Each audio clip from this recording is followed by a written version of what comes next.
I'm gonna sit right down and fill out my...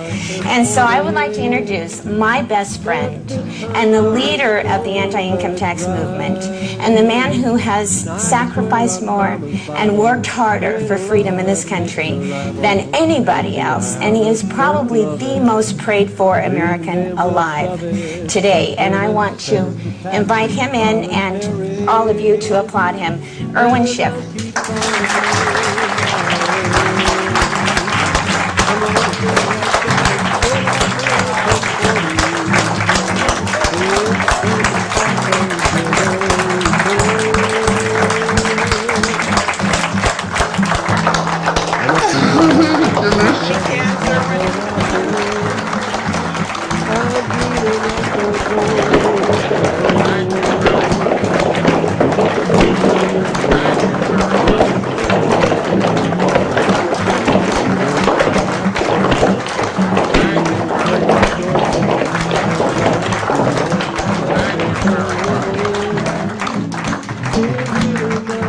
Government's concern. Hey, I'm gonna sit right down, fill out my 1040. Hey, I'm gonna send back a zero. Oh, Irwin, he's a hero. I'm gonna send back a zero return.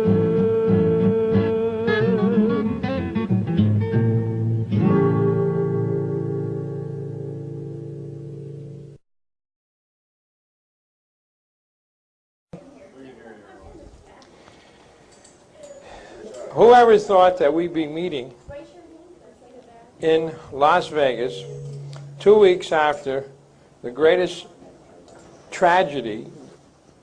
We lost more people in one day than any given day during the Second World War.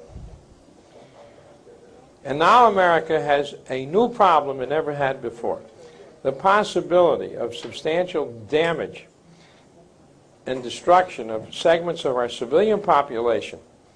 We always thought we were protected by both the Pacific Ocean and the Atlantic Ocean. But now we're going to have to divert resources to a problem we never had before.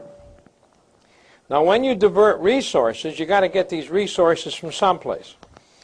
Therefore, we either have to give up something we had before in order to free resources to fight this new problem. Now, one thing I'm going to tell you, we're going to burst a lot of balloons here today. We're going to burst balloons. We're going to show you you don't have to pay income taxes. The government has been lying about the necessity to keep books and records. The government has driven people to suicide. And the government is responsible for this tragedy that just happened, because she so weakened the United States that this could happen. The government is offering no solutions.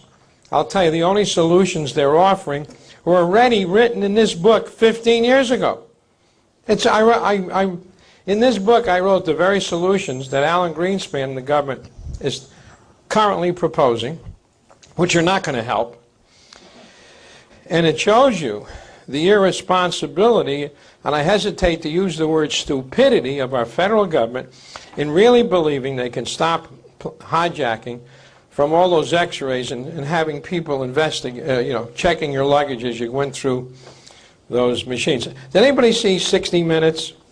I don't want anybody to think I'm making this up. 2 weeks ago, when they had that, did you see that? They had that individual. There was 5 individuals that were hired from some agency of the government, I forgot which one, to test the security of the airports.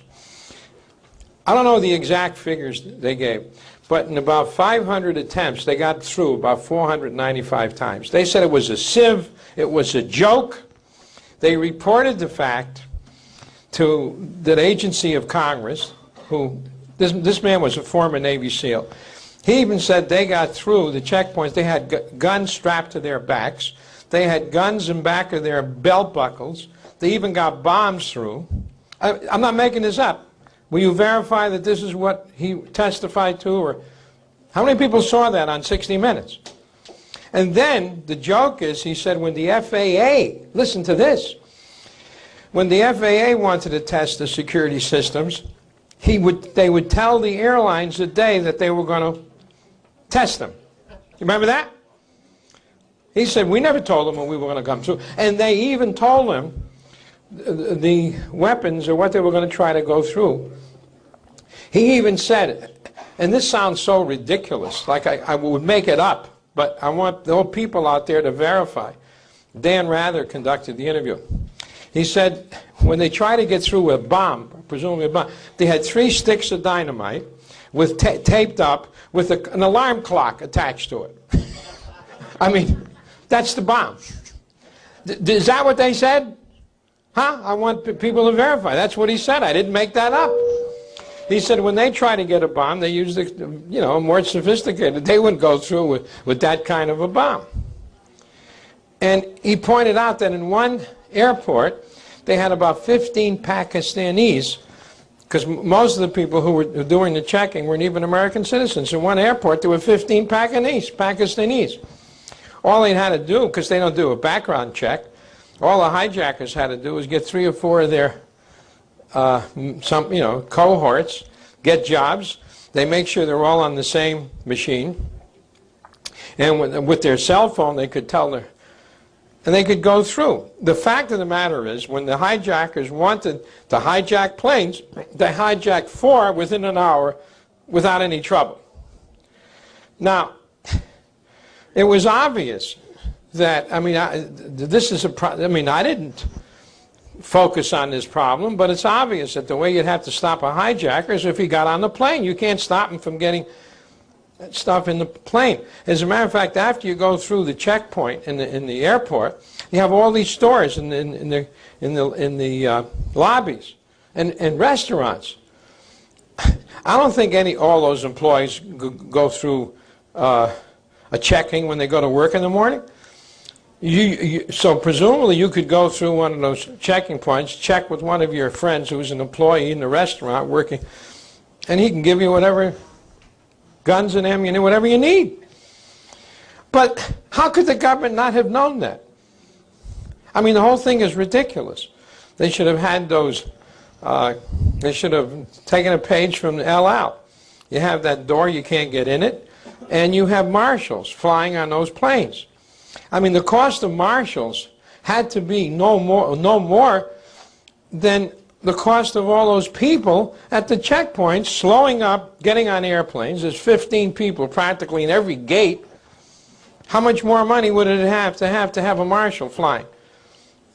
I mean, the whole thing is ludicrous, especially if you heard that report on 60 Minutes. But this is what the government does. The government could have stopped that hijacking, but it's not doing it. The other thing the government is doing is lying to the American public, especially on the health of the economy, and how Greenspan intends to solve it. Now, if you heard Alan Greenspan, and he said this over and over again, one of the first things he said is, well, the Federal Reserve will make sure that the banks have sufficient monetary reserves to cover any run on the banks or stuff like that. That's what he said. The banks will have sufficient monetary reserves. Will someone tell me what that means? They're going to print money. They're going to print money and bring it to the bank so they'll have it. Sometimes he varies it. He said, we will inject the necessary monetary reserves. What is that? What did he say again? We're going to print more money. Or he'll say, they say create inflation and print more money 10 different ways.